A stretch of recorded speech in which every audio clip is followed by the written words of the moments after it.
Bluetooth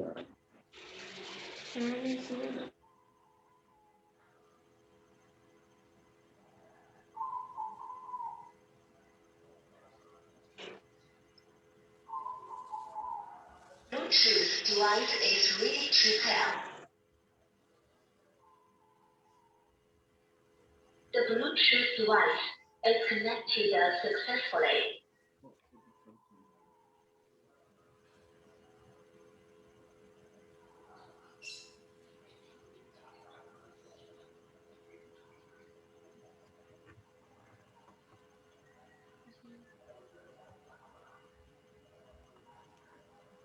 Assalamualaikum Mas Don, Bapak Ibu. Waalaikumsalam, Beli Ayu. Sehat, Beli Ayu. Alhamdulillah. Ya, semangat. Lah. Udah ngomong di sana. Tapi mana nggak ada?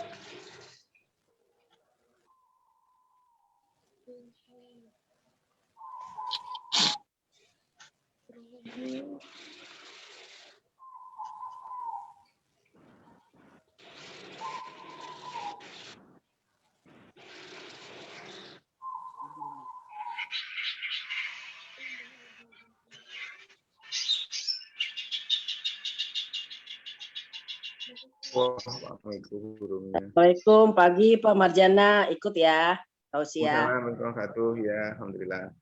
Kasih.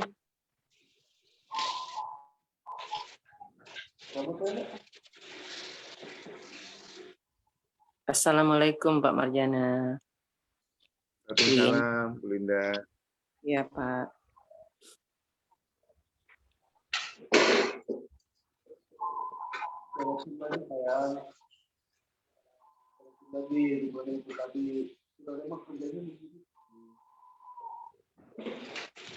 Itu masa begitu itu tadi nggak kelihatan di bawah gitu.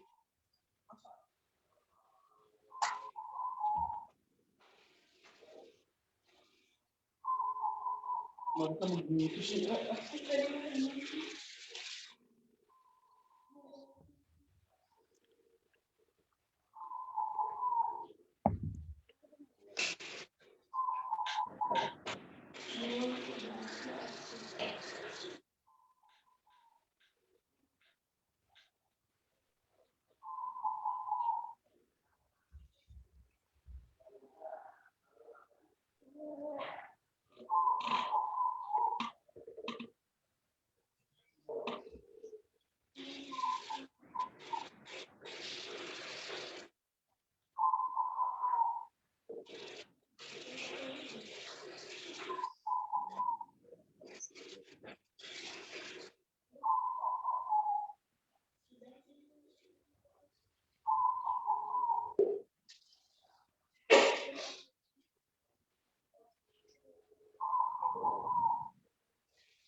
Assalamualaikum.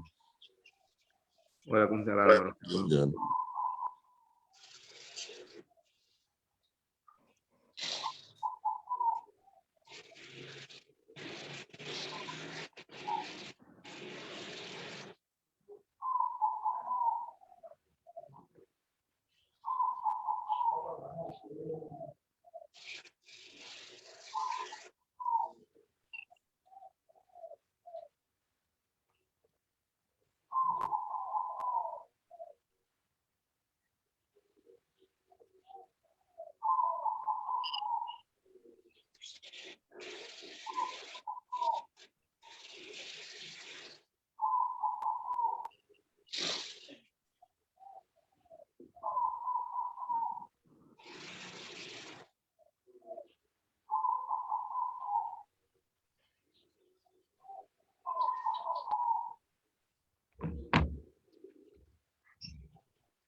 Dan Salam, Prof. Iya, Prof. Kamu udah siap, Prof? Ya. Sudah. Sudah.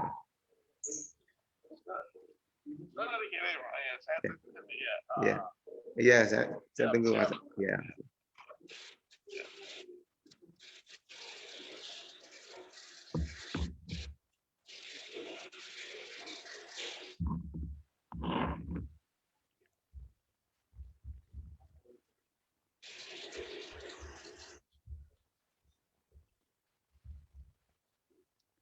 Bu Bapak sekalian, terima kasih sudah bergabung dengan pengajian kita pagi hari ini. Pak Profesor Syed Agil sedang mau connect, tadi menunggu. Mohon maaf atas keterlambatan ini. Assalamualaikum warahmatullahi wabarakatuh. Waalaikumsalam. Alhamdulillahirabbil alamin. Alhamdulillahilladzi hadana li hadza wa ma kunna linahtadiya laula an hadanallah. Asyhadu alla ilaha illallah wahdahu la syarikalah wa asyhadu anna Muhammadan abduhu wa rasuluhu la nabiyya ba'dah. Allahumma fashalli ala sayyidina Muhammadin wa ala alihi wa sahbihi ajma'in. Rabbi zidni ilma, Rabbi shrah li sadri wa yassir li amri wa hlul 'uqdatam min lisani yafqahu qawli. Amin ya rabbal alamin. Tentu yang pertama kita bersyukur kepada Allah Taala. Alhamdulillah hari ini kita masih diberi berbagai kenikmatan dari Allah Taala, nikmat iman, nikmat Islam, nikmat sehat. Semua nikmat itu luar biasa harganya, yang tidak mungkin kita nilai, yang tidak mungkin kita hitung. Kalau kita menghitung tidak mungkin, karena Allah juga mengatakan bahwa sekiranya kita ingin menghitung-hitung nikmat Allah, maka itu tidak akan mungkin bisa dilakukan. Yang bisa kita lakukan hanya mengucapkan alhamdulillah, memuji Allah, bersyukur atas semua nikmat itu, diiringi dengan doa semoga Allah senantiasa menjaga, senantiasa terus melimpahkan nikmat itu kepada kita semua, dan semoga Allah ridho atas apa yang kita lakukan terhadap nikmat-nikmat yang sudah diberikan Allah kepada kita. Allah berfirman dalam Al-Quran, sekiranya manusia itu ingin menebus dengan sepenuh emas sepenuh bumi. Emas sepenuh bumi itu beratnya berapa saya nggak tahu, 24 pangkat 24 kilogram atau ton. Untuk menebus iman itu tidak akan bisa. Oleh karena itu betapa berharganya iman. Oleh karena itu kita harus jaga keimanan kita, salah satunya adalah dengan menuntut ilmu. Karena Nabi juga, Nabi Muhammad SAW juga berfirman bahwa iman itu naik dan turun, oleh karena itu kewajiban kita adalah menjaga agar iman tidak turun. Ini juga nikmat-nikmat yang lain kita harus jaga supaya keberlangsungan nikmat itu bisa terus kita nikmati.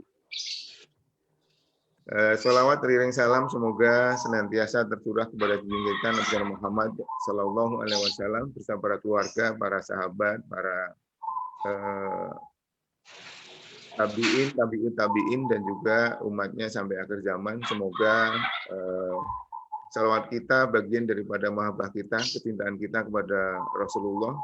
Semoga salawat kita bagian daripada tekad kita, niat kita untuk terus-menerus mengikuti, menghidupkan sunnah-sunnahnya, dan semoga kita termasuk yang nanti di Jamul Mahsyar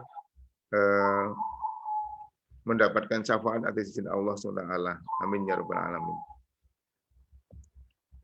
Alhamdulillah hari ini kita bisa ketemu kembali. Insya Allah hari ini akan diisi oleh Profesor Dr. Syed Aqil Al-Munawar. Saya kira saya nggak perlu perkenalkan lagi karena beliau sudah sangat mahfum kita, baik ketokohan maupun keilmuannya. Prof. Syed Aqil itu kakeknya dari Yaman yang kemudian menetap di Palembang. Jadi kalau ada teman-teman dari Palembang, Syed Aqil itu adalah kakeknya tokoh di Palembang, ulama besar yang menjadi guru daripada ulama-ulama besar di dunia. Beliau mengawali sekolahnya di Palembang, kemudian S1 kalau nggak salah di Madinah, S2 dan S3 di Ummul Qura di Mekah. Kemudian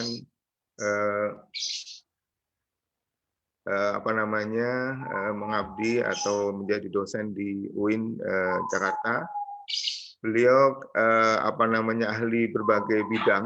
Kalau biasanya ulama itu ahli di satu atau dua bidang, tapi beliau banyak bidang yang kuasai, baik tafsir, baik juga ilmu hadis, bahkan fikih. Kemudian beliau doktornya atau profesornya itu di usul fikih, jadi pangkalnya fikih, usul fikih. Ada yang mungkin kita sudah tahu atau jarang tahu bahwa beliau juga qori internasional, ya. Di usia beliau yang sekarang ini suaranya masih bagus dan nafasnya masih panjang, sehingga kalau tilawah itu suaranya bagus dan nafasnya panjang. Itu beberapa hal terkait dengan Profesor Dr. Syed Aqil Al-Munawar. Belum masuk.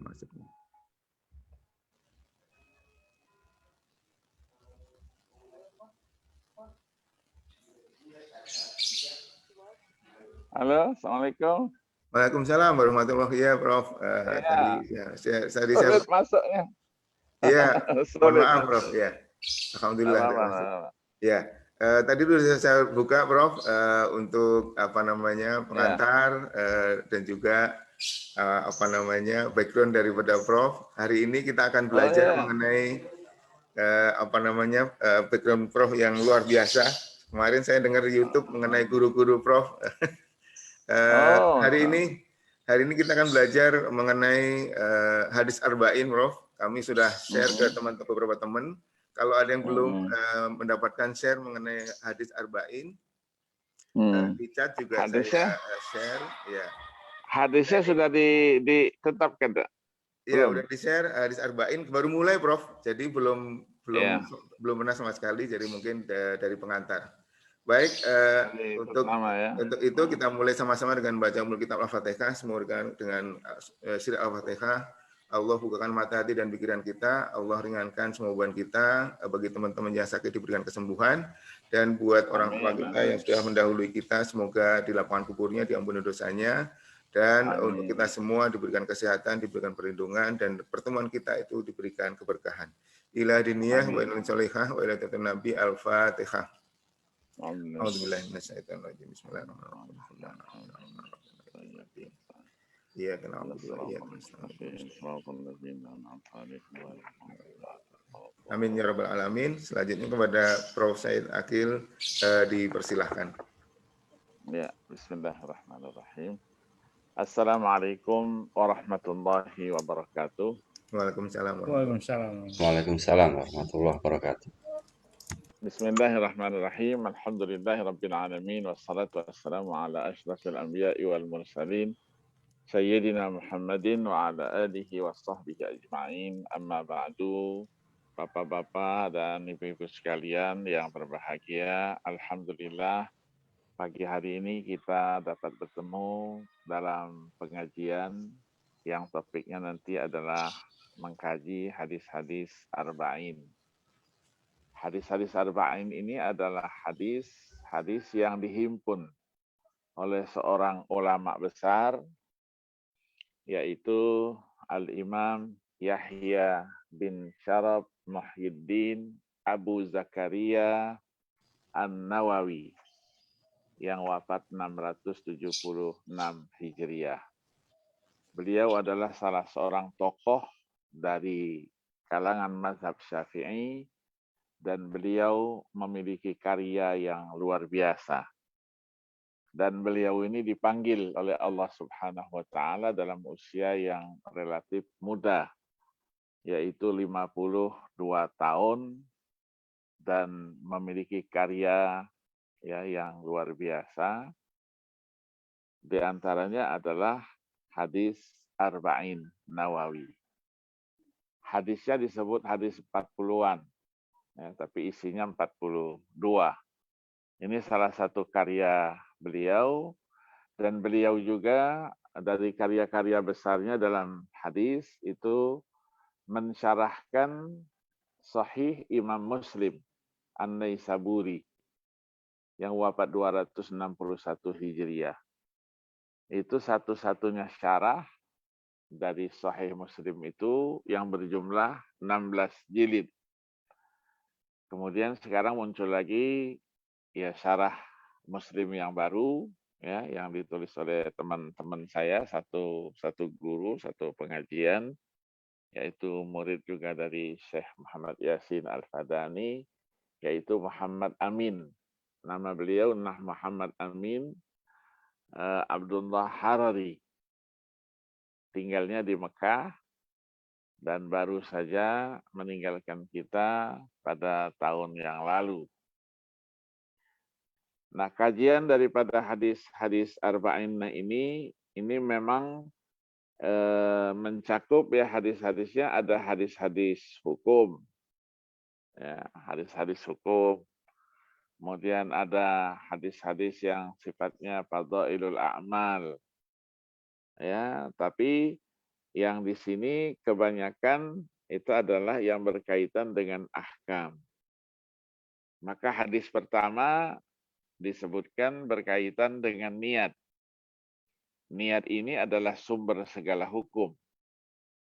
Sehingga ada nilainya di sisi Allah Subhanahu wa ta'ala. Yang biasa kita baca dan kita hafal, yaitu hadis riwayat daripada sahabat Umar bin Khattab radhiyallahu anhu.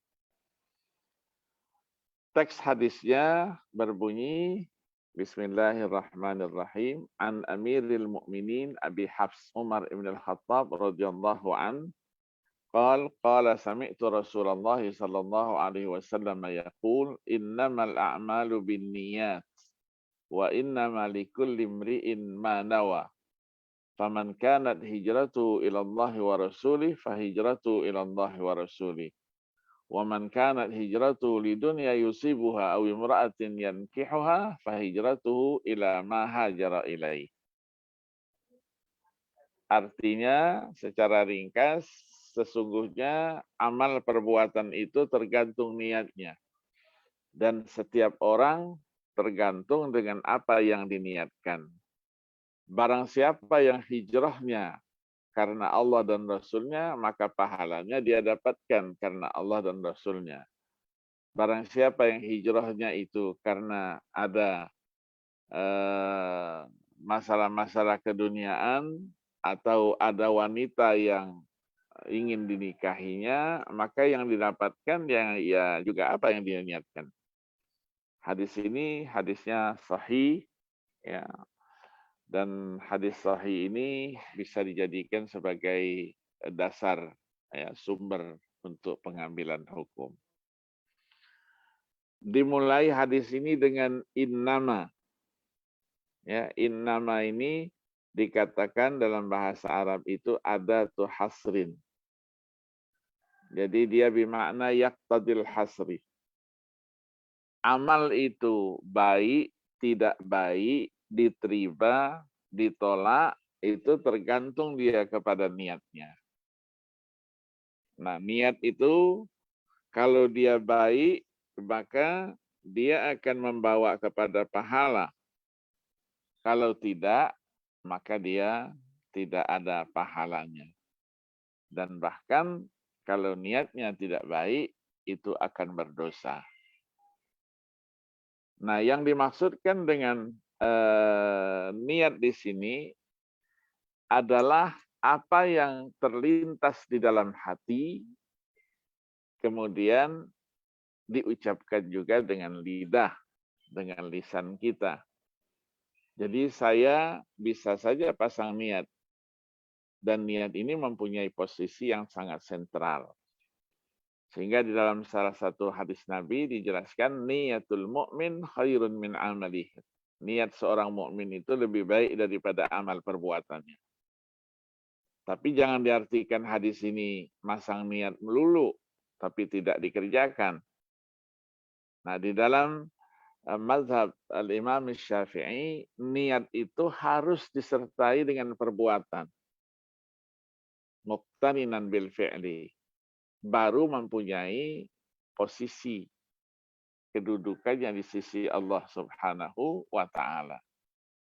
Nah, ketika kita memasang niat itu, maka yang ada di dalam hati kita hanya Allah Subhanahu wa Ta'ala. Itulah nanti disebut dengan niat yang ikhlas karena Allah. Karena kalau niatnya tidak karena Allah, perbuatannya tidak mempunyai nilai sama sekali di sisinya. Dan ikhlas itu yang tahu hanya kita sendiri. Dan kita tidak bisa bertanya kepada orang lain. Apakah niat saya ini ikhlas atau tidak? Orang lain tidak tahu. Yang tahu hanya kita. Dia sholat misalnya. Sholatnya itu lillahi ta'ala atau tidak? Bisa saja orang sholat supaya dilihat orang lain. Itu adalah sholatnya orang-orang munafikin. Orang-orang munafik, kalau dia sholat, itu yura'u dan nas. Supaya dilihat orang. Supaya dipuji orang. Hebat si A itu dia sholat. Ada juga orang sholat. Ya, karena dia sedang berkunjung, mungkin berziarah ya ke rumah camernya, calon mertuanya lihat dia sholat khusyuk betul.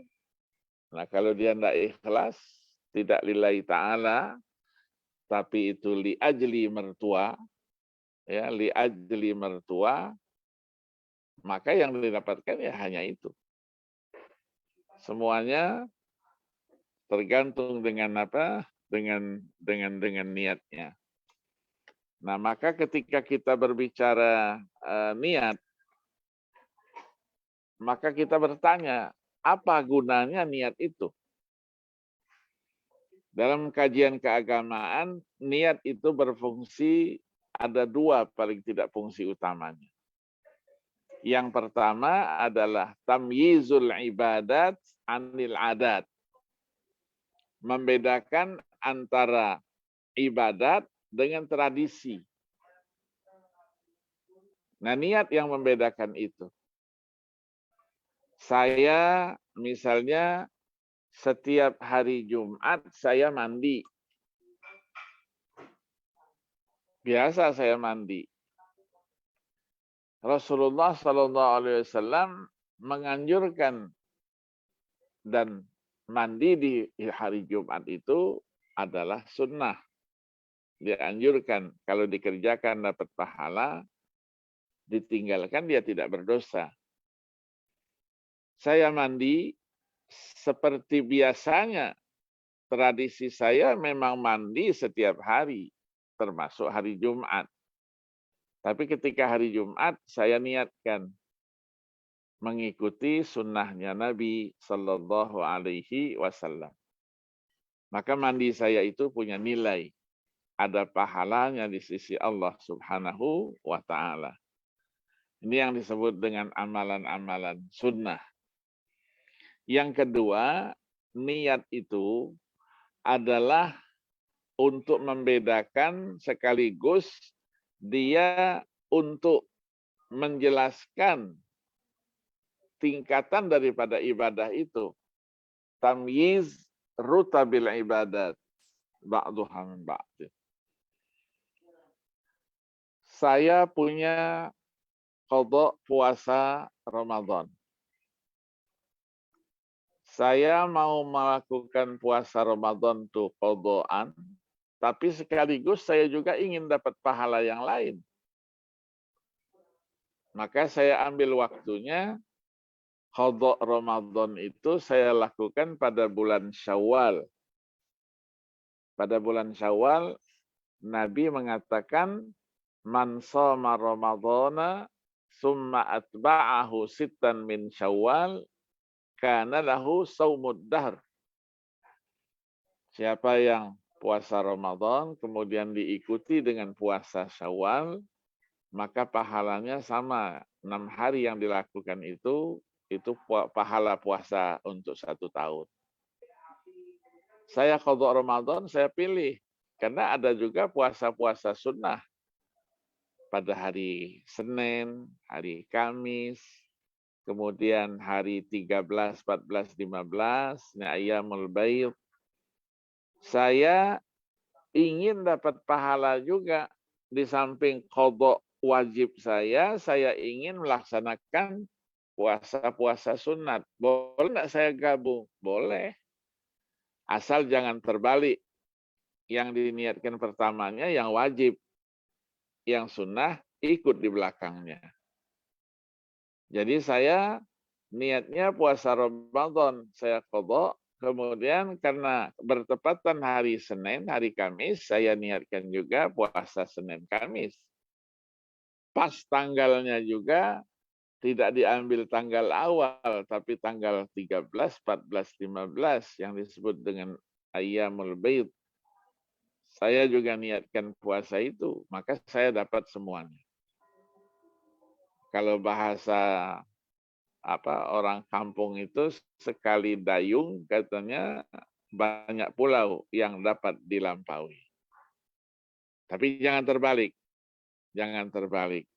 Ya, harus yang wajib dulu baru yang sunnah. Kalau yang sunnah dulu dia niatkan, nah yang wajibnya gugur dia, tidak masuk. Dia dapatkan hanya yang sunat saja. Nah, begitulah ya hebatnya fungsi daripada niat itu. Maka niat ini mempunyai satu posisi yang sangat sentral.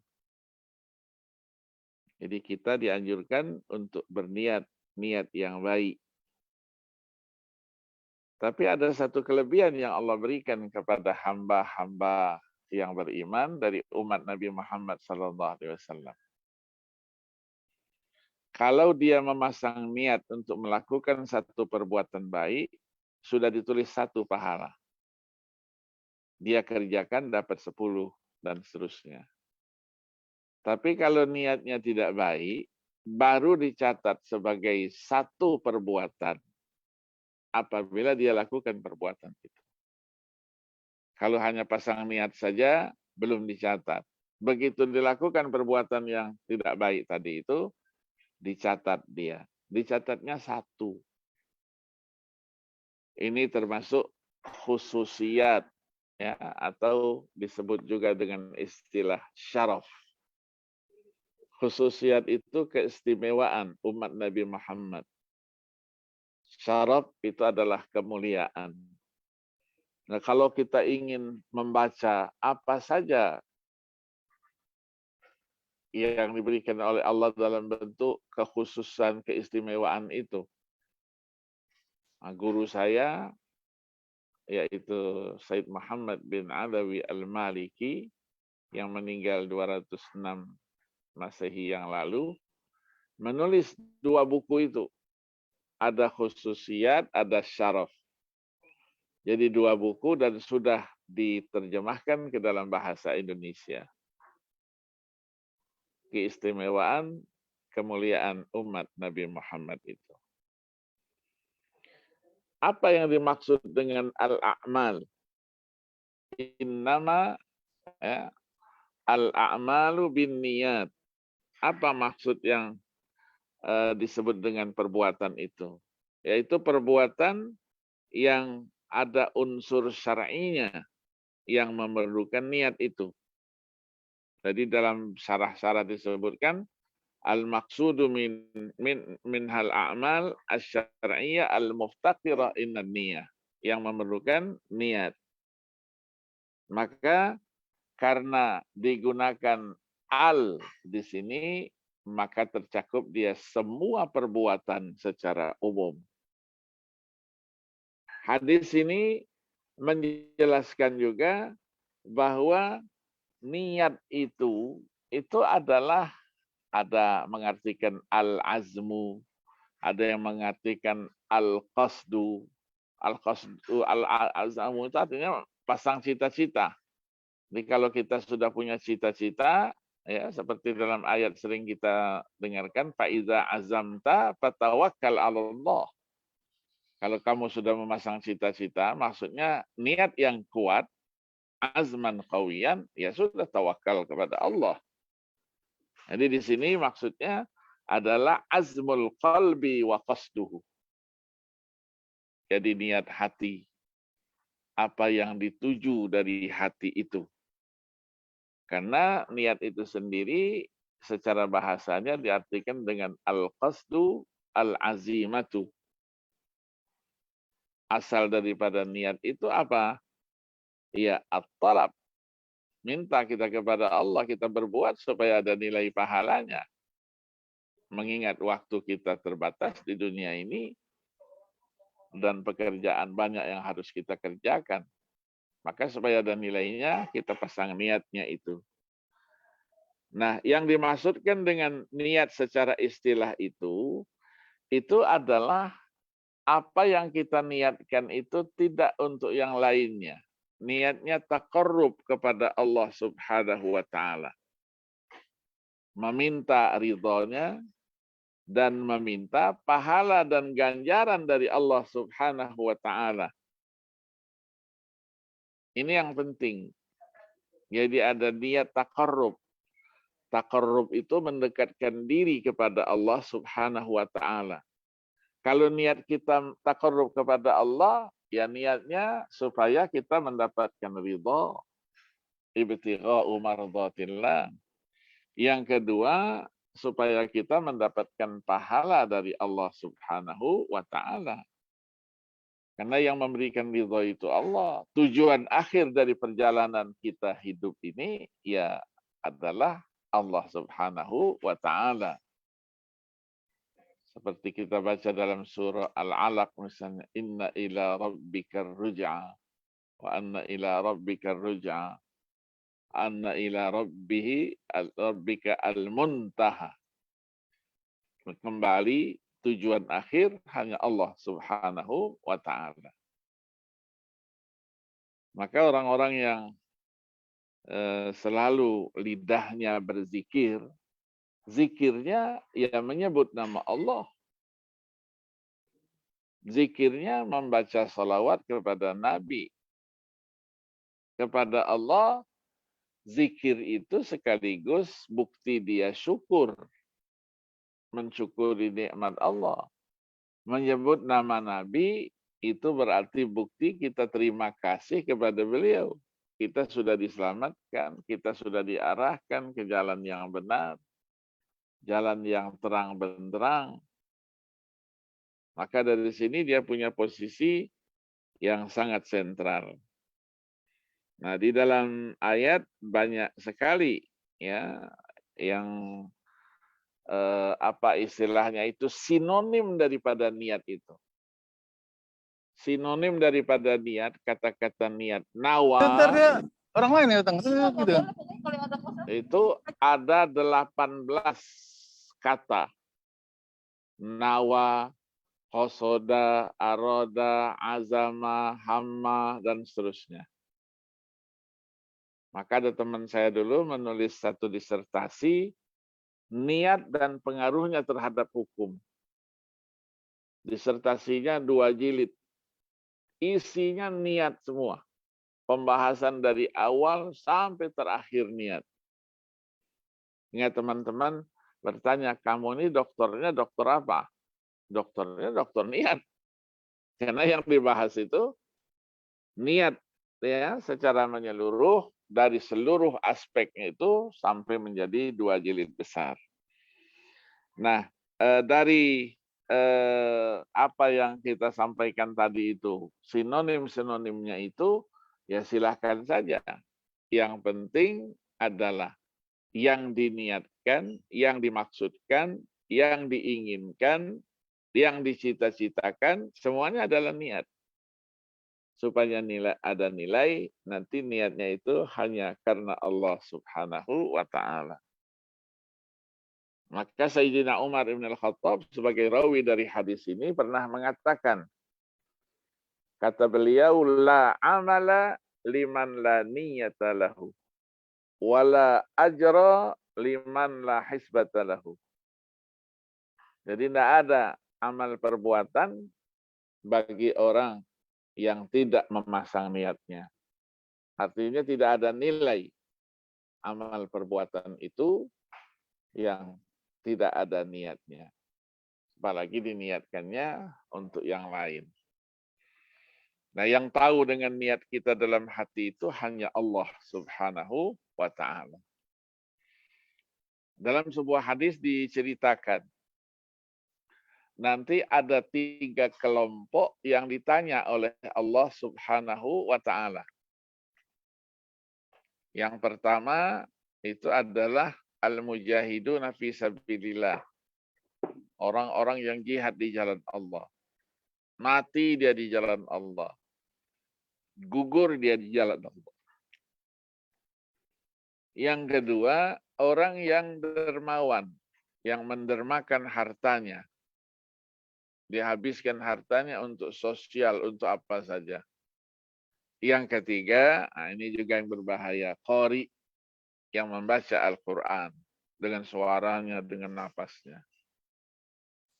Nanti ketiga kelompok ini nanti pada hari kiamat dikumpulkan oleh Allah. Diuji. Nanti ada malaikat yang diutus menanyakan, wahai para mujahid yang berjuang di jalan Allah, apakah kamu ketika berjuang di jalan Allah itu ikhlas karenanya? Iya, kata malaikatnya, bohong, kamu bohong. Akhirnya dilemparkan ke neraka. Yang satunya dermawan dia, hartanya dihabis-habiskan. Apakah kamu menginfakkan hartamu itu untuk Allah, jalan Allah, niatnya untuk Allah? Jawabnya iya. Bohong, kata malaikat itu. Kamu infakkan itu supaya kamu disebut sebagai seorang dermawan, sebagai seorang yang baik. Nah, begitu juga qari yang membacakan Al-Quran itu tadi. Maka dia tidak mendapatkan pahala sedikit pun karena tidak meniatkan amal perbuatannya karena Allah Subhanahu wa Ta'ala. Maka tadi kita sebutkan tingkatan-tingkatan yang ada itu ya memang beragam dia. Beragam dalam arti kata sinonim yang tadi itu sampai dengan 18 ya. Ini disebutlah dengan istilahnya marotib, tingkatan. Ya, tingkatan itu artinya apa? Tingkatan itu artinya apa yang terlintaskan di dalam hati itu sesuai dengan apa? Dengan tingkatan-tingkatannya menggunakan bahasa Arab tadi itu. Ada al-qasdu, ada al-azmu dan seterusnya. Nah, pertanyaan yang kedua nanti muncul, apakah karena niat itu tempatnya di dalam hati, apakah perlu diucapkan? Ya, seperti selalu terjadi perbedaan di antara kita yang disebut dengan istilahnya itu usolli. Kita sholat itu perlu tidak usolli? Karena niat dalam mazhab Syafi'i itu kalau dia sholat itu ada namanya ya at-ta'arrudu, al-qasdu, ya, kemudian yang lain-lainnya disebutkan. Jadi usolli, saya sengaja sholat. Sholatnya berapa rakaat? Harus disebutkan. Sholatnya apa? Zuhur. Kalau zuhur sebutkan 4 rakaat. Maghrib 3 rakaat. Kenapa harus disebutkan seperti itu? Untuk membedakan sholat yang lain. Ada juga zuhur yang 2 rakaat apabila dalam perjalanan. Ya ampun, orang sibuk bisa kesini juga. Maghrib tetap dia dengan 3 rakaat itu. Ya, maghrib dengan 3 rakaat itu. Tetap dia. Ya, kalau zuhur, subuh, memang tidak ada subuhnya yang lebih dari 2 rakaat. Dia tetap dia sebagai apa? Sebagai 2 rakaat. Nah, dalam pembahasannya, kalau kita baca syarah-syarah daripada penjelasan hadis ini, itu ada beberapa masalah yang terkait. Jadi yang pertama itu hakikat niat itu apa?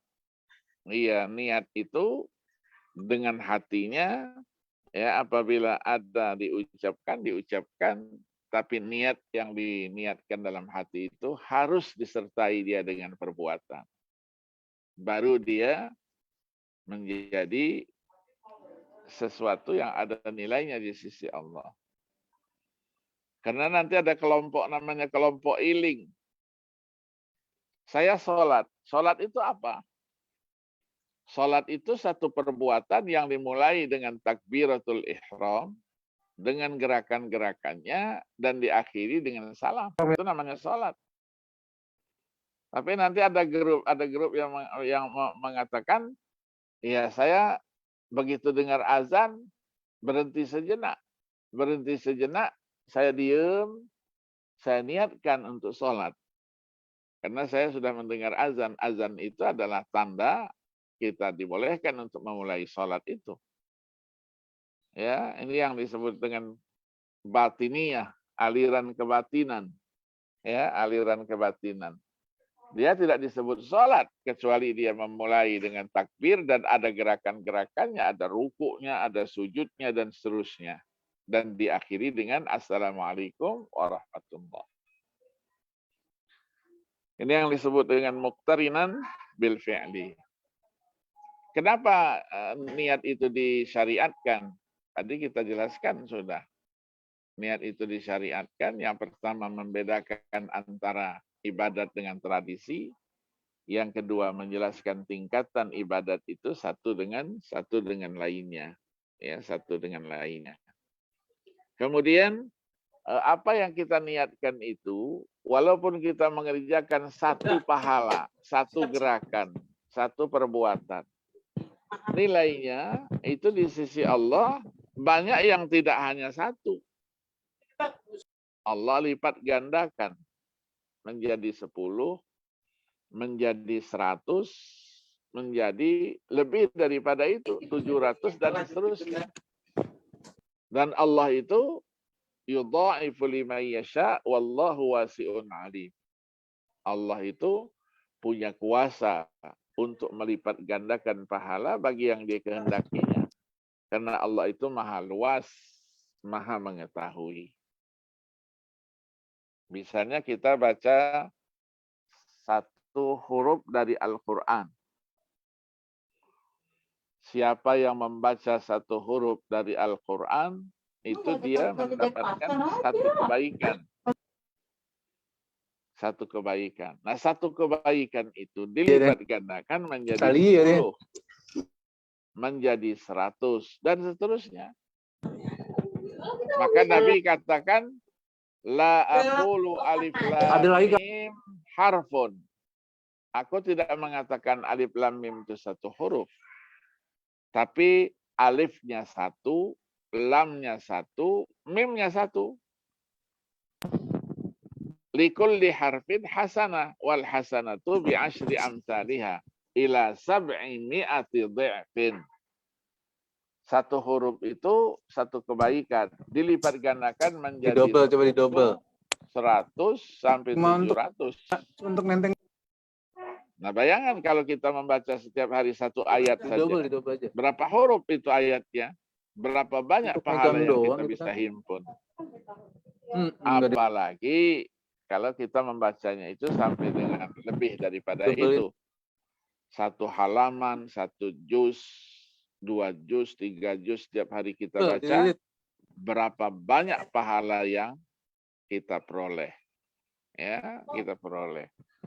Dan Al-Quran itu ya di dalam apa? Di dalam pesan-pesan ya dari para ulama-ulama kita adalah yang tidak akan lupa.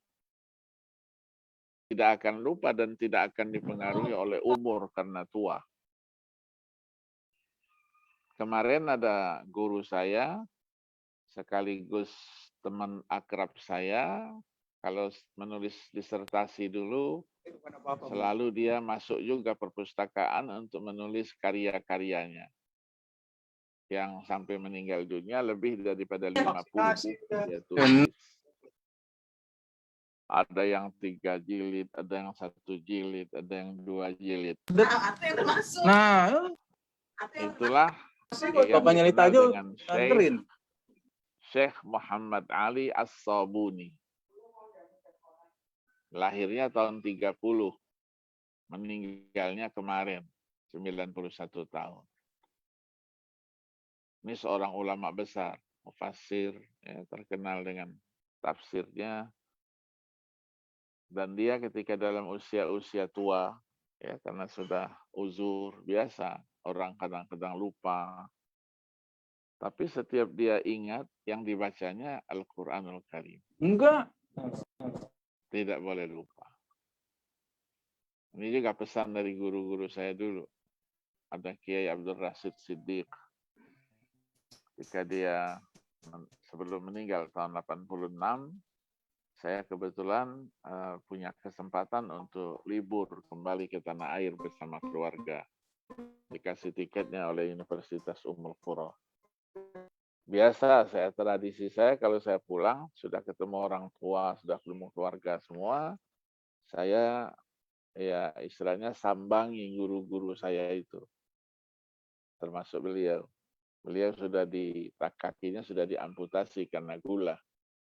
Di roda dia.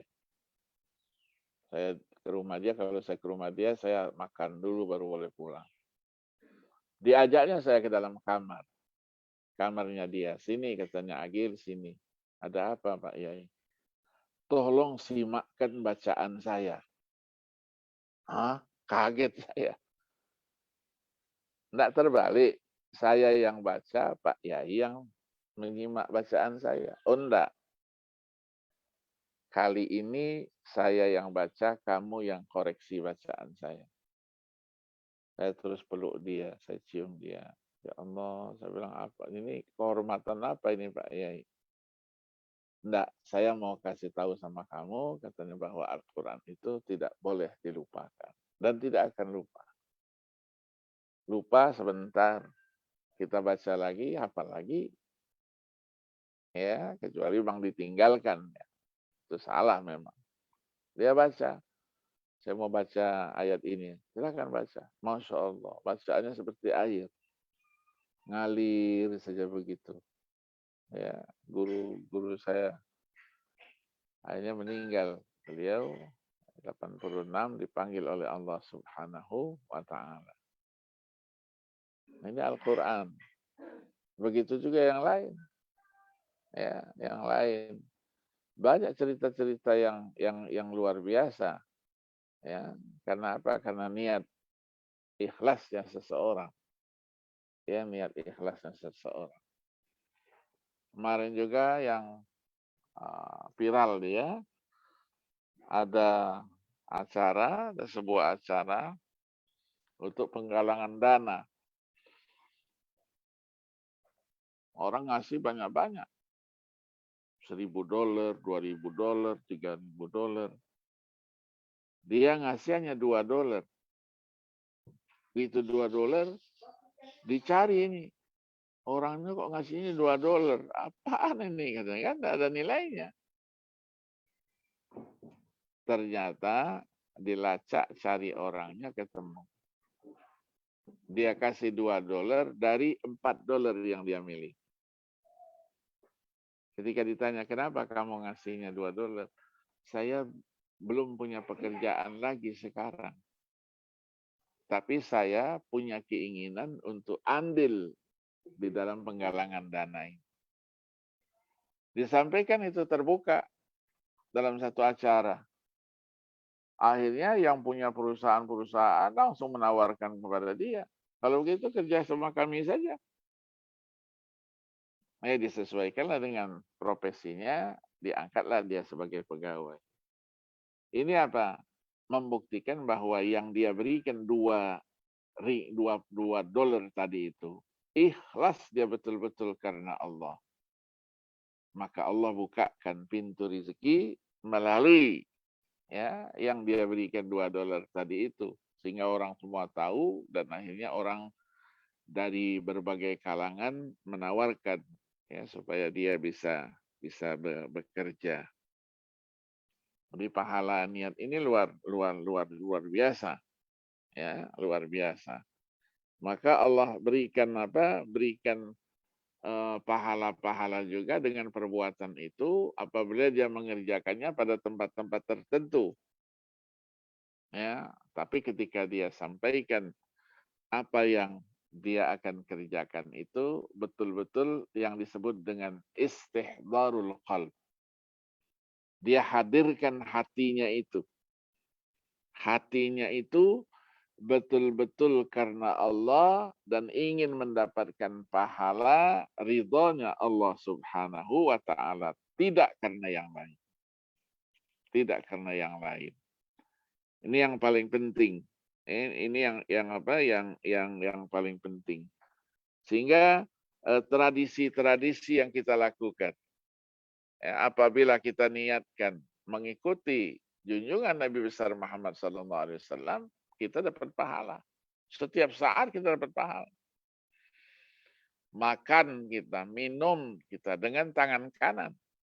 Biasa kita, sebagaimana orang, biasa juga kalau dia minum tangan kiri. Tapi begitu kita minum tangan kanan, niat kita itu adalah mengikuti Nabi SAW, karena Nabi itu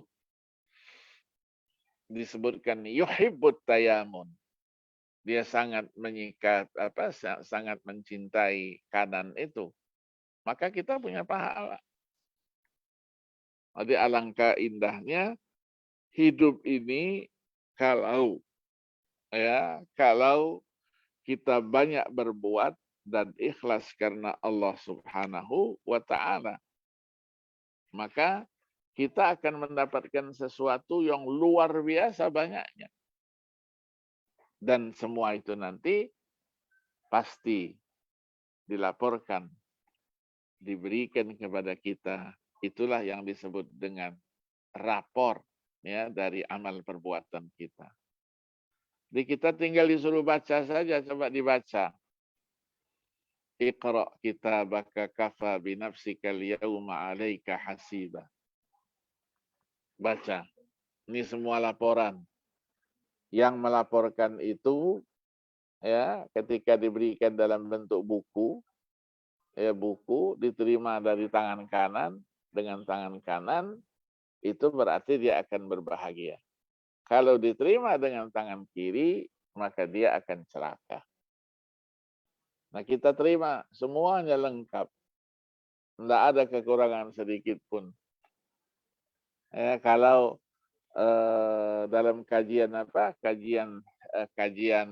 keilmuan ketika kita kaitkan dengan kontemporer ini, maka itu mungkin kita waktu nanti di akhirat itu diberikan semacam iPad. Ini iPad kamu. buka semua laporan apa yang kamu kerjakan di dunia dulu. Maka balasannya nanti diberikan surga.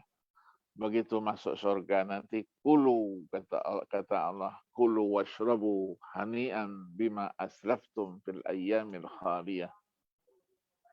Makan minumlah kamu karena semuanya itu adalah pembalasan dari amal-amal yang kamu lakukan ketika di dunia ini.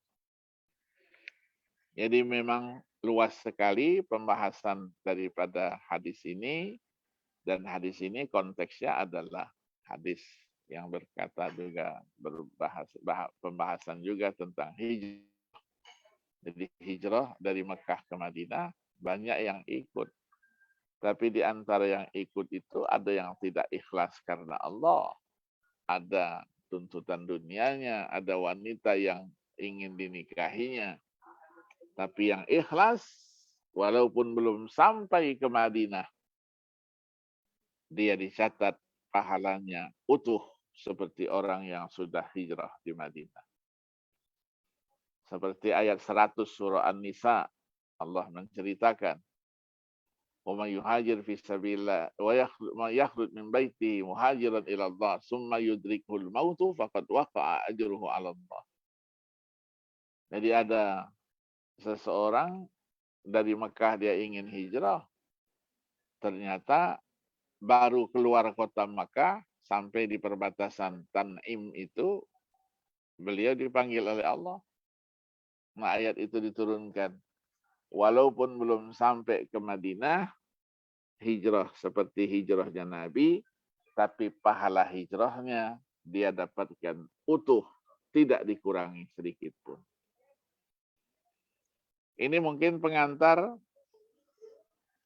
Pak Marjana, pengantar dari saya, ya, begitu pentingnya niat, dan ini merupakan hadis pertama daripada hadis Arba'in. Ya, Arba'in karyanya Imam An-Nawawi rahimahullah. Seperti yang kita kaji di MRBJ, itu Riyadhus Shalihin. Ya, karyanya yang lain yaitu Riyadhus Shalihin min kalami Sayyidil Mursalin. Terima kasih, mungkin kita diskusikan. Ya, baik. Terima kasih Prof atas terima kasih Prof atas pengantarnya, atas bilang pengantar, tapi kalau bagi kami udah ilmu yang banyak di hari ini, walaupun karena memang hadis ini sangat populer, sering kita dengar, tapi kita baru hari ini mendalami lebih dalam. Alhamdulillah. Terima kasih yang sudah hadir hari ini. Ada dari Masjid Taklim Solusi tentu saja, kemudian ada dari Masjid Taklim Al-Mizan. Solusi dan Al-Mizan biasa di rumah offline, kemudian pandemi jadi online. Demikian juga terima kasih dari Masjid Aqwa, kemudian Masjid Puri, teman-teman dari Bank Mega Syariah, dari Bank Mega juga. Tadi saya lihat ada Pak Dr. Biri dari Rumah Sakit Muhammadiyah Tegal. Ada Pak Yoyo, Direktur Utama Bank Mega Syariah, ada Pak Agus Mugayan dari Bank Universal. Banyak ini karena berkahnya online, Prof, banyak yang sudah hadir. Teman-temannya semua ya, bisa ngikuti semua ya, Masya Allah. Iya, Prof. Terima kasih. Memang hadis ini sudah sering kita dengar mengenai populer, tapi kita mendengar mengenai lengkapnya daripada hadisnya hari ini. Kemudian juga sering kita mendengar nama An-Nawawi.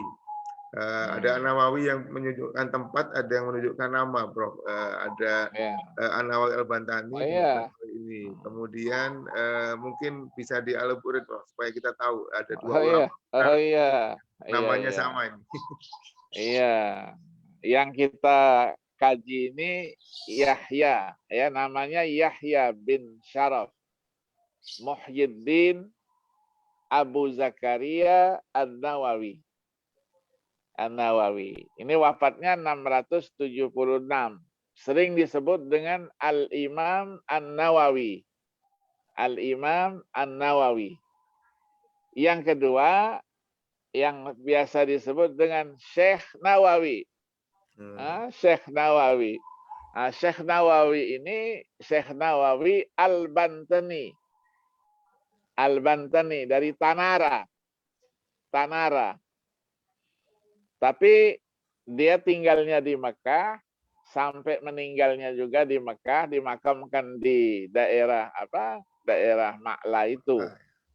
Iya, ini wafatnya ya baru 100 tahunan ya. 1879. 1879. Ini Syekh Nawawi Al-Bantani. Yang digelari dengan apa? Digelari dengan Sayyidu Ulama'il Hijaz oleh ulama-ulama. Jadi penghulunya. Ya, pimpinannya ulama-ulama Hijaz. Ulama-ulama Hijaz itu daerah Hijaz, daerah Timur Tengah. Ya, dan beliau punya karya juga, Masya Allah, banyak karyanya, termasuk dalam tafsir, hadis, fikih, ya, Nihayatul Zaid, tulisan beliau, ada tafsir Marah Labid. Ya, beliau ini punya satu kelebihan, ya, satu kelebihan. Kalau dalam tafsir itu ayat Al-Qur'an misalnya cerita Rasul, cerita Nabi. Nah, kita hanya tahu sekilas itu jumlahnya. Ya, kalau jumlah Nabi kan banyak 124.000. Ya. Kalau Rasul kita tahunya cuma 10 aja. Atau 25 lah paling tinggi. Ya, tapi beliau menyebutkan bahwa Rasul itu jumlahnya satu riwayat 315, satu riwayatnya 313. Mau tahu nama semuanya? Ada di dalam tafsirnya itu. Disebutkan 300 sekian itu ada namanya semua dari A sampai Z. Kemudian yang kedua, beliau juga mempunyai satu kelebihan. Jadi kalau kita ditanya berapa jumlah huruf Al-Quran itu? Iya kan? Berapa hurufnya? Bukan ayatnya, kalau ayatnya biasa kan? Ayatnya 6.666, 6.236, biasa. Tapi hurufnya berapa? Hurufnya berapa? Beliau juga sebutkan itu. Ya, 319.000, berapa 918 berapa gitu. Dan beliau merinci dari setiap surat itu berapa hurufnya. Jadi Al-Fatihah berapa jumlah hurufnya? Al-Baqarah berapa jumlah hurufnya? Rapi betul. Dan tidak kita temukan di dalam kitab-kitab tafsir yang lain. Ini sesuatu yang luar biasa, ya, yang luar biasa. Jadi ya kita Bismillahirrahmanirrahim saja. Berapa hurufnya? Banyak yang nggak tahu. Ada 19 hurufnya. 16 huruf. Iya. Jadi mulai dari Suratul Fatihah berapa jumlah hurufnya, Al-Baqarah berapa jumlah hurufnya, sampai dengan yang terakhir. Ya. Nah, memang terjadi perbedaan-perbedaan nanti kalau huruf itu ada matnya gitu. Itu satu huruf atau dua huruf. Memang perbedaan di situ itu. Ya, ada Ismail Al-Faruqi mencoba juga untuk membuat itu, tapi tidak merinci setiap surat. Disebutkan oleh beliau hurufnya berapa? Ada 323.916 huruf. Ya, itu perbedaan antara Imam An-Nawawi dengan Syekh Nawawi. Karena banyak persamaan-persamaan itu. Apalagi dalam kajian ilmu-ilmu keislaman. Ada Ar-Razi. Razi itu sekian banyak. Ada Asy-Syatibi sekian banyak. Ada Al-Qurtubi juga sekian banyak. Namanya sama, tapi orangnya berbeda. Iya. Baik, Silakan yang lain. Ya, ini ada pertanyaan melalui chat di di Zoom, Prof. Dari Pak Bayu S. Nugroho. Assalamualaikum Pak Yai, saya mau menanyakan terkait niat jika kita bersedekah atau wakaf ditujukan untuk orang yang sudah meninggal atau orang tua kita. Apakah pahala masuk ke orang meninggal tersebut dan kita sendiri bagaimana? Terima kasih, Bro. Iya. Oh iya. Jadi biasa ya, jangankan sedekah, haji. Ya, haji ibadah besar kan? Ibadah besar. Saya dalam posisi untuk berbakti kepada kedua orang tua. Apalagi kedua orang tua pesan sama kita. Karena beliau pada masa-masanya itu tidak mampu untuk pergi haji misalnya. Nah, tapi dengan syarat kita dulu sudah haji duluan. Ya, ketika saya haji yang kedua, saya mau niatkan untuk orang tua saya. Saya sebutkan namanya. Itu orang tua kita dapat, kita yang melaksanakannya juga dapat. Ya, apalagi yang sifatnya sedekah. Sedekah ya di masjid ada celengan jalan gitu. Saya keluarkan uang 10.000, 20.000. Saya niatkan ini pahalanya untuk orang tua saya yang sudah meninggal dunia. Namanya si A bin si A. Sampai enggak? Sampai. Sampai. Ya sampai. Wakaf Al-Quran. Sampai. Ya, kita biasanya mendengarkan sebuah hadis saja. Misalnya hadis yang riwayat Imam Muslim. Kalau manusia meninggal, maka terputus amalnya. Kecuali 3 perkara. Sedekah jariyahnya, ilmu yang pernah diamalkannya, anak soleh yang ditinggalkannya. Tapi kita tidak pernah mendengar ada lagi hadis yang lain, bukan 3, tapi lebih dari itu. Ya inna mimma yudrikun nas min a'malihim min hasanatihim yaumal qiyamah, ini ba'da mamatihi, setelah dia meninggal ada namanya apa? Ilman nasyarah, ilmu yang disebarkannya,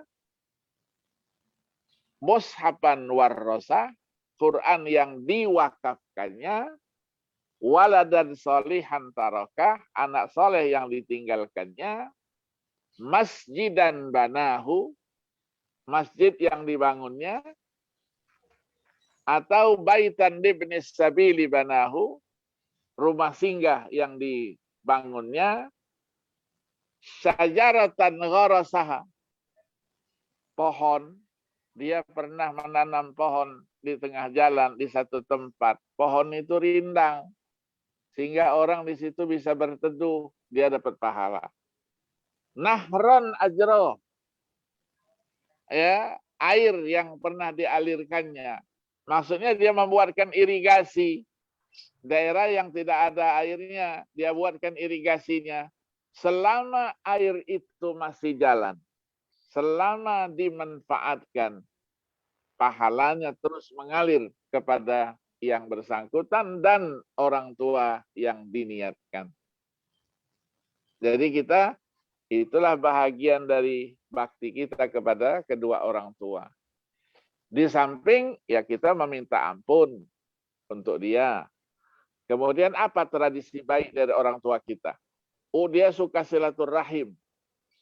Kita lakukan silaturahim, niatkan melanjutkan tradisinya yang baik itu.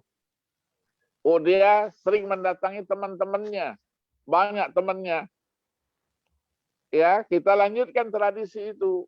Tradisi itu berarti bahagian daripada kebaktian dan ketaatan kita serta pengabdian kita kepada orang tua walaupun dia sudah meninggal dunia. Banyak yang bisa kita lakukan, ya. Itu karena juga dengan niat tadi itu. Iya, niat tadi itu.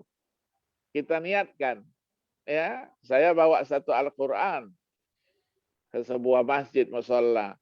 Saya niatkan, Quran ini saya wakafkan untuk orang tua saya. Saya yang berbuat. Saya dapat enggak pahalanya? Dapat. Ya jelaslah kita yang melakukan. Ya, kita yang melakukan. Ya. Terima kasih. Nah, ada saja kita kadang-kadang kita membawa Quran diwakafkan, ya. Saya sering melakukan untuk mall. Mall itu, ya, Pondok Indah Mall, di mana saja mall, saya menjelang bulan Ramadan biasanya saya dikirimin Quran biasanya karena daerah pandemi ini beda lagi ya dari kedutaan Arab Saudi. Kadang-kadang sampai 20 karton dikirim. Saya sebarkan termasuk korma. Korma juga menjelang Ramadan sering dikirimin. Ya, saya kirimkan di daerah-daerah sekitar sekitar Bintaro, musola, masjid-masjid gitu.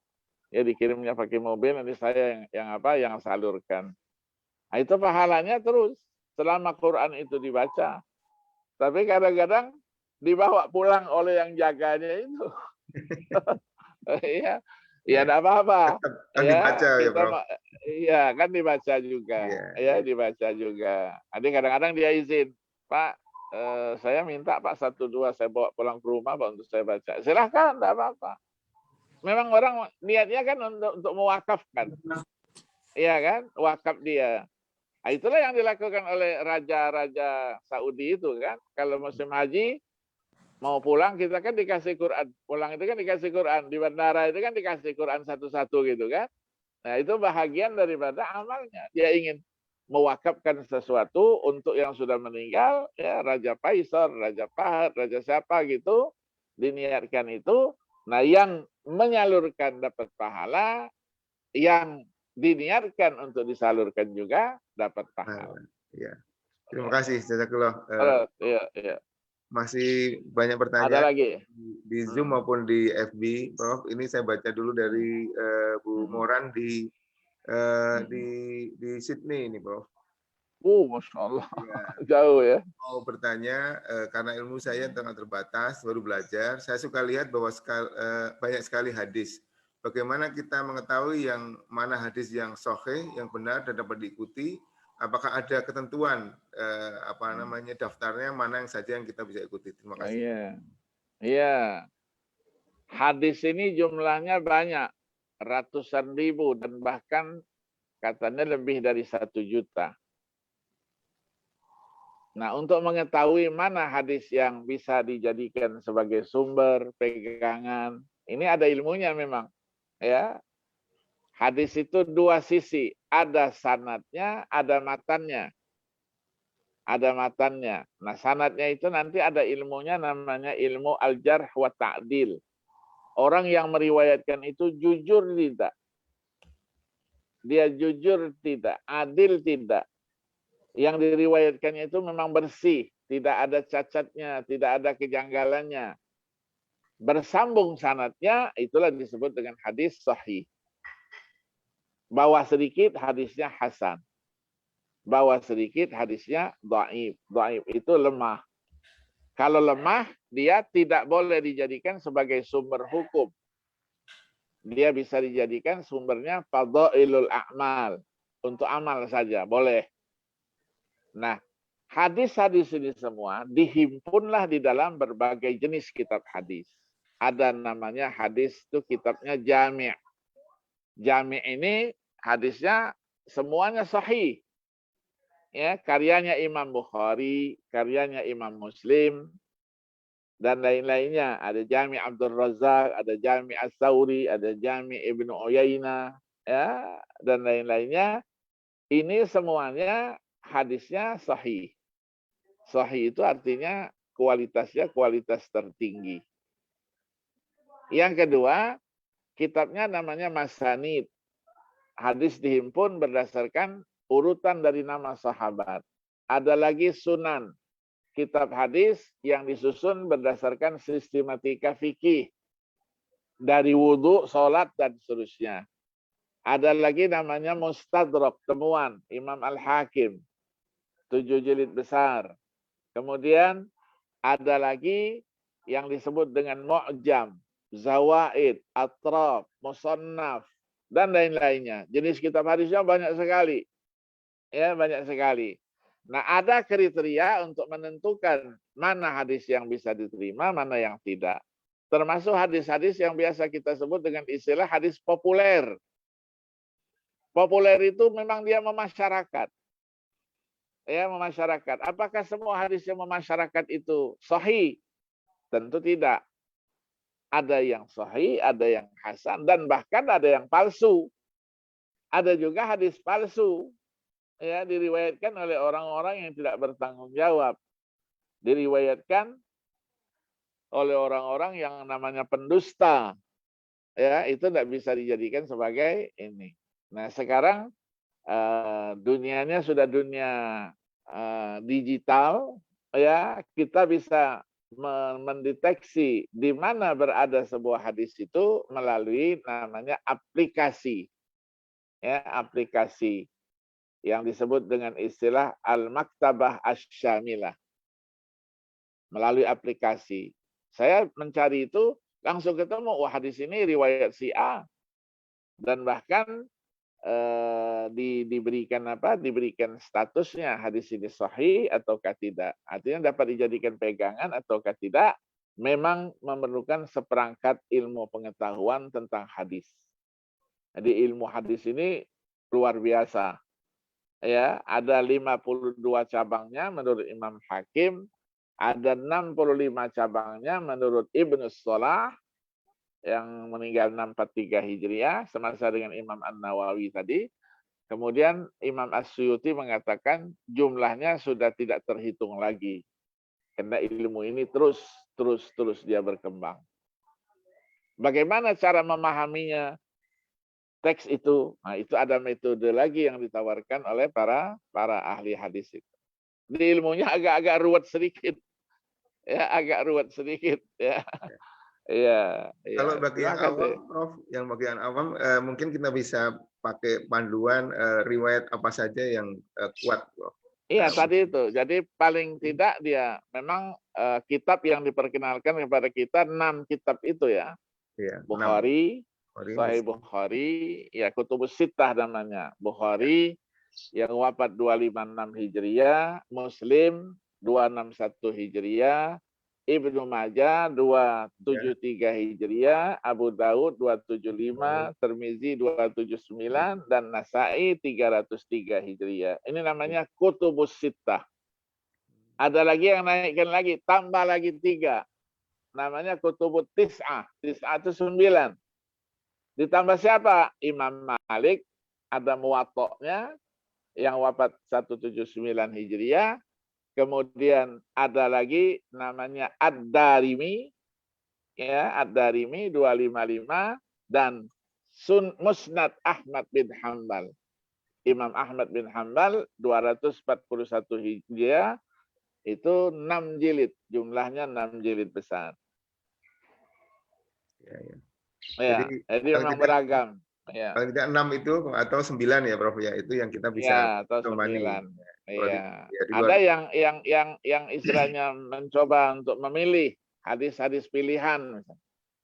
Yeah. Ya, hadis-hadis pilihan. Hasbi As-Siddiqi almarhum misalnya, yang wafat tahun 75 yang lalu, seorang guru besar di UIN Yogyakarta, memuat juga hadis mutiara hadis. Hadis-hadis pilihan. Nah, ya, bahasa Indonesia ya silahkan, itu merupakan seleksi dari hasil bacaan mereka dari kitab-kitab hadis yang saya sebutkan tadi. Ya, terima kasih, Prof. Ya, yang lain, ini pertanyaan masih lebih dari 10, tapi saya coba pilih ini dari FB, Prof, karena saya streaming juga di Facebook, dari Pak Tri Bakti dan Bu Win di Semarang.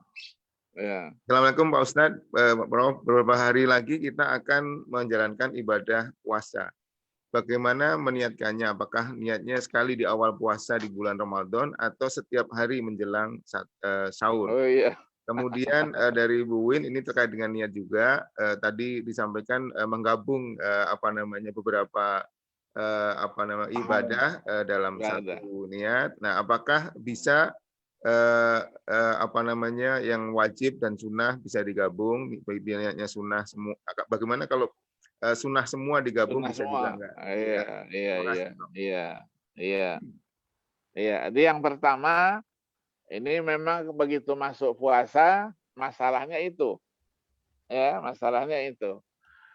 Mayoritas ulama, termasuk Imam Syafi'i rahimahullah, itu untuk Ramadan, puasa Ramadan, niatnya setiap malam harus dia niatkan. Dan boleh namanya tabyitun niyah. Tabyitun niyah itu diniatkan pada malam harinya. Itulah yang kita tradisikan setelah kita sholat tarawih, sholat witir, baca kita.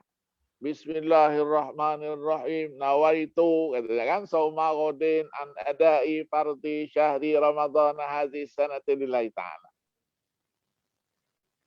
Niat, setiap malam niat. Jangan sampai lupa. Ya, maka kita saling mengingatkan. Nah, Imam Malik rahimahullah, Malik bin Anas bin Malik al-Asbuhi, yang menjadi salah seorang mazhab fikih, ya, beliau mengatakan boleh diniatkan untuk 1 bulan penuh. Jadi malam pertama itu, dan mereka menjaga. Manusia ini kan sering lupa. Ya, kalau tarawih terus, insya Allah nggak lupa dia. Tapi kita kan manusia kadang-kadang tarawih juga lupa. Atau tarawihnya sendirian. Kita tidak baca niat. Ya, lupa. Maka boleh meniatkan itu pada malam pertama daripada bulan Ramadan. Saya niatkan puasa saya untuk besok dan untuk hari-hari seterusnya sampai dengan akhir bulan Ramadan. Ini jaga-jaga kalau lupa kan. Jadi kalau sudah kita niatkan 1 bulan, ya sudah. Nggak niat lagi, nggak apa-apa. Hanya masalahnya di Indonesia ini mazhabnya bukan mazhab Maliki, mazhabnya mazhab Syafi'i. Jadi kalau saya diambil jalan tengah, diambil dua-duanya. Niatkan dari awal, ya, mengikuti mazhab Maliki, niatkan setiap malamnya mengikuti mazhab Syafi'i. Jadi jaga-jaga gitu ya. Guru saya juga bilang, sudah pakai aja niatnya itu. Kalau lupa-lupa, sudah tercoverkan di dalam mazhab Maliki tadi itu. Ya. Tapi kalau bisa setiap malam, ya lebih baik. Dan itu sudah kita lakukan. Sudah kita tradisikan. Kan kita baca imam tarawihnya, terakhirnya baca doa, sudah baca doa. Bismillahirrahmanirrahim. Nah, itu sudah menjadi tradisi untuk menjadikan kita tidak lupa memasang niatnya. Yang kedua tadi itu, niat bisa tidak digabung. Tadi saya sudah sampaikan, bisa digabung dia. Itulah bahagian daripada hikmah disyariatkannya niat. Jadi membedakan antara satu ibadat dengan ibadat lainnya. Jadi yang wajib, kalau mau digabung dengan yang sunat tadi itu, puasa Syawal, hari Senin, hari 13, 14, 15, silahkan. Tapi yang disebut pertama kali adalah niat Ramadannya itu, yang wajibnya, qadha Ramadannya. Nah, kalau yang sama-sama, ya tidak ada masalah dia. Ya, puasa sunat gitu kan. Ya, saya puasanya Senin, Kamis. Iya, berkaitan dengan kaitannya bulannya Muharram misalnya kan, ya bulannya bulan Rajab misalnya, ya saya niatnya sekaligus puasa niat bulan Rajab, dapat dua-duanya, 3 dapat 3-3-nya. Itulah keistimewaan, salah satu keistimewaan yang Allah berikan kepada kita umat Nabi Muhammad SAW. Karena umur kita ini pendek-pendek, ya 50-60 sudah lewat. 60-70 sudah bagus. Ya, Nabi dulu katakan umur umatku antara 60-70. Sahabat ada yang melihat, katanya, ya Rasulullah, bagaimana yang 80? Kata Rasul, yarhamullah. Mudah-mudahan Allah senantiasa mencurahkan rahmatnya. Bagaimana yang 90?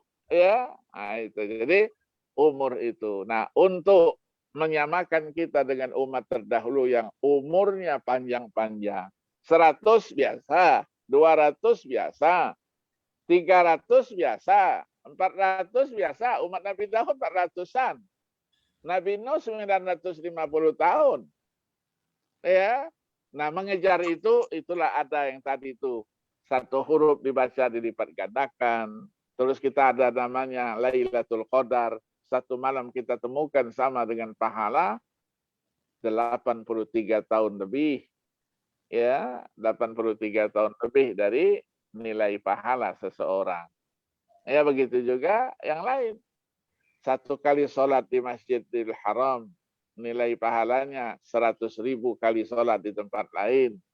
1 kali sholat di Masjid Nabawi, nilainya 1000 kali sholat di tempat lain.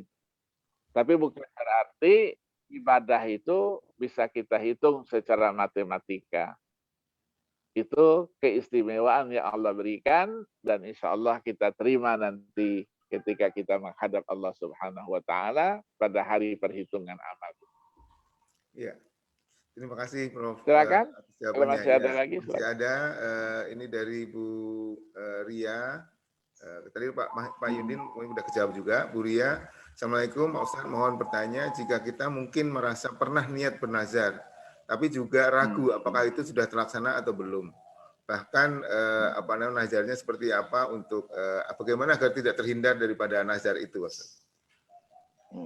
Iya, nazar itu wajib kita penuhi. Ya, wal yufu nuzurahum dalam ayat itu. Ada lamnya, lam perintah. Penuhi nazar-nazar. Jadi sudah diniatkan, ya, dengan beda, niat dengan nazar beda. Kalau niat itu kita berniat saja, tidak terlaksana, tidak apa-apa. Tapi kalau nazar tidak terlaksana, kita berdosa. Ya, harus kita realisasikan niat itu.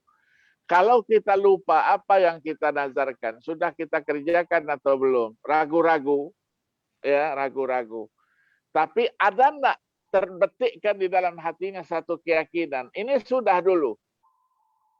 Kalau sudah, al-yaqinu la yuzalu bisyak. Ada kaidah fikihnya, keyakinan tidak bisa dihilangkan dengan keraguan. Tapi kalau dia tengah-tengah ragu-ragu, jadi orang itu baru yakin, ada namanya zon dulu. Syak, zon, ghalabatu zonni, ya, dalam fikih itu. Jadi kalau ragu-ragunya itu lebih besar dan dia merasa memang belum, ya, kebanyakan dalam hatinya itu memihak kepada belum ditegakkan, belum dilaksanakan, sebaiknya dilaksanakan. Karena itu berkaitan dengan nazar, sesuatu yang harus dikerjakan. Maka kita jangan mudah-mudah untuk bernazar gitu kan. Nah, kalau saya nanti naik pangkat misalnya, saya mau nazar puasa 1 bulan penuh misalnya. Ya, begitu naik pangkat, tidak dilaksanakan, dosa itu di sisi Allah. Iya kan? Sudah dapat jabatan, niat yang 1 bulan tadi tidak dipenuhi sama dia puasa. Ya, maka jangan mudah-mudah kita bernazar. Pasang niat boleh, tapi jangan, ya, dicetuskan dia dalam bentuk nazar. Ya, baik Prof. Terima kasih, Prof. Iya, ya. Ini ada pertanyaan berikutnya dari Bu Ade Novia. Assalamualaikum Pak Yai, mau bertanya, apalagi kita udah niat untuk umroh, ternyata ada saudara yang butuh pertolongan untuk operasi misalnya, sehingga dana umrohnya dibantu untuk saudara. Bagaimana dengan niat umroh? Dan juga ada pertanyaan, merubah niat di tengah jalan, karena kita ada sesuatu, kemudian kita niatnya berubah. Bagaimana hukumnya, Bro? Ya, diniat umroh. Umrohnya umroh apa? Wajib atau sunnah? Sunnah.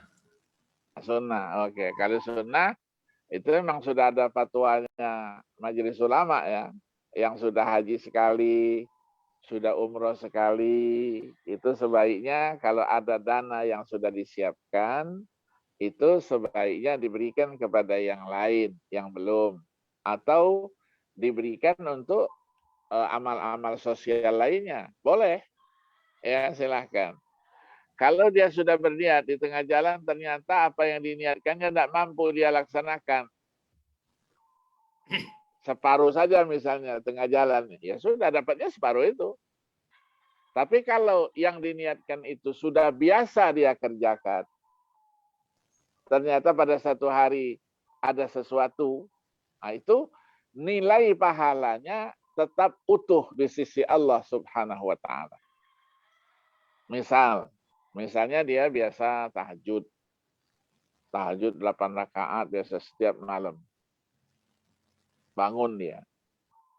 Kemudian ketika mau tidur biasa niat, nanti saya bangun tahajud, nanti saya akan ini. Ternyata ketiduran dia. 14 sampai azan subuh. Biasa dia lakukan. Walaupun dia tidak sholat tahajud, kebiasaan dia 8 rakaat setiap malam itu tetap dicatat pahalanya di sisi Allah. Tapi kalau dia mau bangun tahajud, tapi tidak pernah tahajud, kelewatan, ya tidak dapat. Karena bukan menjadi tradisi yang sudah diniatkan oleh dia. Ya, di sini ini beda antara yang biasa ketika dia niatkan, dia lupa, atau dia dalam posisi tidak bisa melakukannya lagi karena ketiduran, itu pahalanya tetap dicatat oleh Allah Subhanahu wa taala. Tidak dikurangi sedikit pun. Ya, biasa 4 rakaat, yang 4 rakaat itu pahalanya berapa dikasih oleh Allah Subhanahu. Tapi kalau tidak pernah sholat, niat-niat melulu, saya ini mau niat tahajud tapi tidak pernah sholat tahajud, niat melulu, ya tidak dapat apa-apa. Ya, karena ini niatkan hanya sekedar cita-cita saja, tapi tidak pernah dia kerjakan. Ya, tapi kasih sayangnya Allah, ya insya Allah dia sudah punya niat yang baik, ya ada nilainya paling tidak sedikit di sisi Allah Subhanahu wa taala. Ya. Dari berniat sama sekali tidak mau tahajud, ya lebih baik dari yang meniatkan untuk tahajud. Ada lagi, silakan. Ya, masih ada pertanyaan berikutnya, Prof. Bagaimana memperkuat atau meluruskan niat? Karena kadang-kadang kita di perjalanan itu ada suka berubah-ubah. Bagaimana supaya niat kita benar-benar lurus karena Allah dalam beramal? Ya. Ya. Yang menggoda kita itu siapa itu? Syaitan. Ya, syaitan yang goda kita itu. Jadi syaitan ini menggoda kita dan akan menggoda manusia itu dalam berbagai kesempatan. Dia akan goda, dia alihkan. Perbuatan yang baik nanti digambarkan dia perbuatan itu tidak baik. Perbuatan yang baik tidak baik, yang tidak baik digambarkannya baik. Itu namanya tazyin. Ya, zayyanna lahum a'malahum dalam Al-Quran itu tazyin. Ini godaan syaitan. Dia halang-halangi kita kalau dia mau berbuat baik. Tapi kalau dia berbuat yang tidak baik, didorong sama dia cepat-cepat. Maka Nabi ingatkan, kata Nabi, huffatil jannatu bil makari wa huffatin naru bisyahawat. Surga itu, ya pagernya itu semua yang tidak diinginkan. Semua yang dibenci oleh manusia. Tapi kalau neraka, pagernya yang disenangi oleh manusia semuanya. Didorong supaya cepat dilaksanakan. Jadi bagaimana kita mengendalikan ya syaitan ketika dia menggoda-goda kita, baru pegang Al-Quran dia goda. Waktunya kan baru habis subuh. Masih banyak waktunya. Dibisikin sama kita lawan. Oh, enggak ada. Sekarang saya harus baca. Ya, harus bisa mengendalikan hawa nafsu kita itu. Jadi syaitan selalu dia menggoda-goda kita untuk menunda-nunda. Ya nanti sajalah. Ya masih banyak waktunya. Ya sehingga kita terpedaya dengan godaan syaitan tadi, akhirnya ya enggak kita laksanakan apa yang biasa kita kerjakan. Jadi kita kendalikan hawa nafsu kita. Kita lawan. Ya syaitan itu kita lawan. Silakan yang lain. Baik, Bro. Ini mungkin jadi pertanyaan terakhir, Bro, ya karena waktunya sudah siang.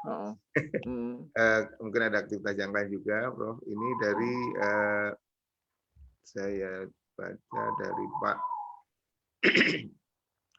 Pak Beni Andrianto. Assalamualaikum, juga sedang menjalankan puasa Daud. Alhamdulillah, mulai dari setelah Ramadan tahun kemarin. Dan saat menjelang Ramadan ini, apakah masih diperkenankan puasa Daud langsung menjelang puasa Ramadan? Atau harus ada jedanya?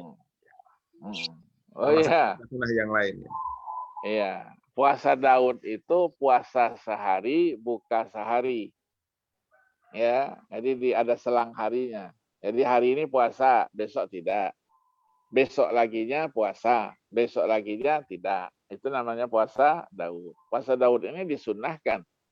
Ya, bagus sekali kalau yang bisa melaksanakannya, Masya Allah, kita angkat tangan kita. Hebat, ya kan? Ya, begitu Ramadan, Ya enggak bisa dia sehari puasa, enggak sehari puasa kan? Karena Ramadan setiap hari dia harus puasa. Habis Ramadan dia teruskan lagi, silahkan. Silahkan. Dulu kakak istri saya dulu, ya dia bukan puasa Daud malah. Setiap hari puasa. Sepanjang tahun itu puasa. Ya, bagus. Ya, enggak juga, ya itu tergantung kemampuan masing-masing. Mungkin menjelang Ramadan perlu ada jedanya enggak, Bro? Mungkin pertanyaannya, Bro. Oh, ya jedanya sehari itu. Jadi hari-hari pertama ya yang disebut dengan yaumus syakki, hari nanti antara-antara gitu kan, menunggu keputusan ijtima'nya Menteri Agama dengan ini. Nunggu dulu, jeda dulu, jangan kita puasa dulu. Ya, itu yang namanya hari diragu-ragukan, yaumus syakki. Yaumus syakki sebaiknya kita tidak berpuasa. Tapi karena dia biasa puasa setiap hari, jeda 1 hari, insya Allah akan catat pahalanya itu di sisinya. Jadi kasih jeda ya, Bro, sebaiknya, Bro. Ya, kasih jeda. Baik, terima kasih, Bro. Banyak sekali ilmu hari ini. Kita nanti mohon jadwal lagi untuk melanjutkan hadis lain. Siap. Insya Allah. Mungkin boleh ditutup dengan penutup dan doa, Bro. Amin. Bismillahirrahmanirrahim. Alhamdulillah rabbil alamin. Allahumma shalli wa sallim ala sayyidina Muhammad wa ala ali sayyidina Muhammad.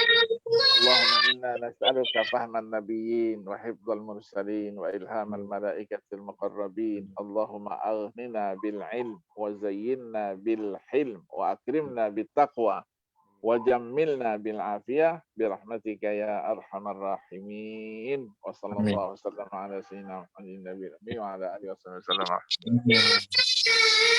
Amin. Terima kasih banyak, Prof. Terima kasih, Bro. Terima kasih sekali Ya, lagi. Terima kasih, Bro. Terima kasih banyak, Semoga Pak Marjana. dan diberkahi Allah Taala. Demikian juga Terima kasih, Prof. Terima kasih. Terima kasih, Prof. Terima kasih, Pak Marjana.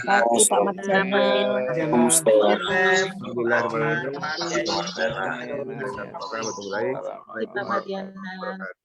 Alhamdulillah, Waalaikumsalam warahmatullahi wabarakatuh. Assalamualaikum. Terima kasih. Jazakallah. Makasih Pak Mat.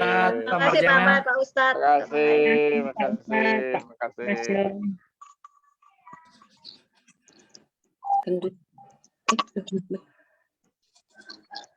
Terima kasih semuanya. Terima kasih Pak Mar, terima kasih Pak Ustadz. Ya. Terima kasih Pak Marjana. Terima kasih Pak Ustadz. Assalamualaikum. Assalamualaikum warahmatullahi wabarakatuh. Terima kasih Pak Marjana, Bu Yeni, Pak Ustadz, Bapak Ibu semua. Assalamualaikum. Assalamualaikum. Makasih Pak Marjana.